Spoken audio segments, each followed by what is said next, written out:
Hey, what's up everyone? Today we're actually going to take a little bit of a reading lesson.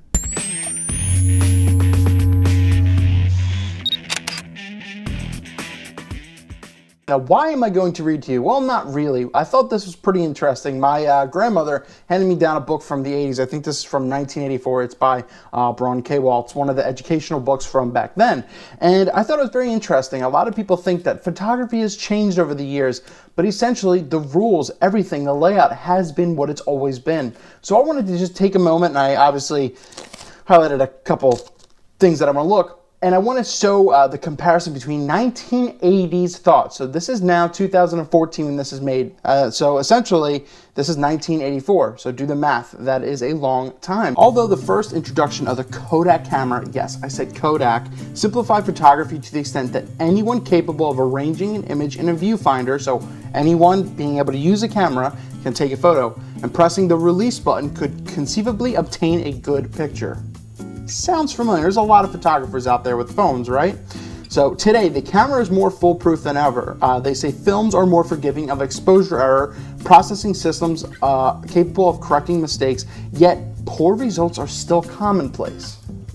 So are things kind of sounding familiar? So here they're going to talk about indoor photography, and one of the things I like they mention, it says reaching for the flash gun, so flash, anything like that, is an automatic reaction with many photographers face with indoor situations. So you automatically turn to your flash and you think that's the appropriate answer. But listen to this.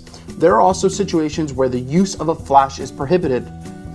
Wedding photography events are very, very common in regards to that. And you may have to resort to fast films, so higher shutter speeds and slower, higher ISOs and slower shutter speeds to compensate for that. Well, that sounds extremely common now. And the fact is they're talking about film then, 400 speed, 3200 speed, and all that kind of stuff. And now we can go up to 64 billion ISO and get a pretty usable image. Let's keep going. Children photography. Bam! The long lens may even show you a side of a child regardless of them being aware that you're there. Get into a candid moment as you're photographing children. Don't just sit there. You can intimidate them with your gear. Sit back, let them do their thing. And once again, the same mentality as 1984.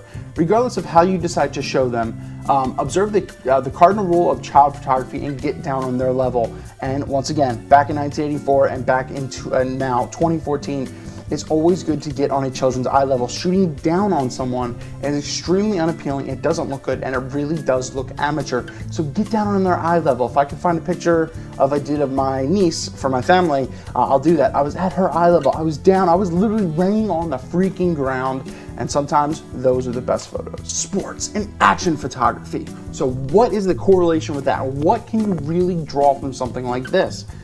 Split-second timing is an important in action photography as it is in itself, and in both cases it is born of experience. So once again, the peak moment, the peak action is one of the most important things. Timing is the key thing for sports, action photography, anything really candid as well.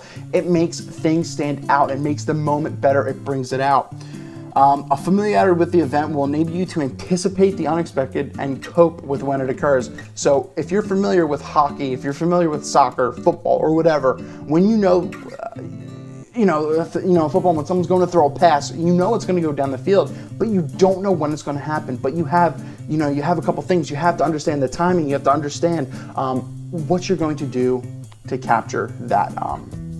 Check out those filters. Do you think that's something attractive that we use nowadays? No, but we have Instagram. But this is really, really important. I think it's essential. I think it's one of the most important things that we forget today, especially with people just coming into the industry. Effect filters are not essential to good photography. Let me read that again. 1984. Effect filters are not essential to good photography. They will not improve a poor shot and can often spoil an otherwise successful one. Enough said. So this was kind of a different video, but I thought it was pretty interesting that you get the same core of photography from 1984 to the dinosaurs as you do now. Nothing changes. That's what's most important. And I wanted to show you that that's it at its core. So that was the pocket. This was the pocket guide to successful photography. You could fit this in your pocket. I would be amazed, unless you're wearing Janko jeans. Google that. So that's all I got. Eric Rossi, the guy with the eye, 1984, 2014, 400,014, and 12. It's going to be the same.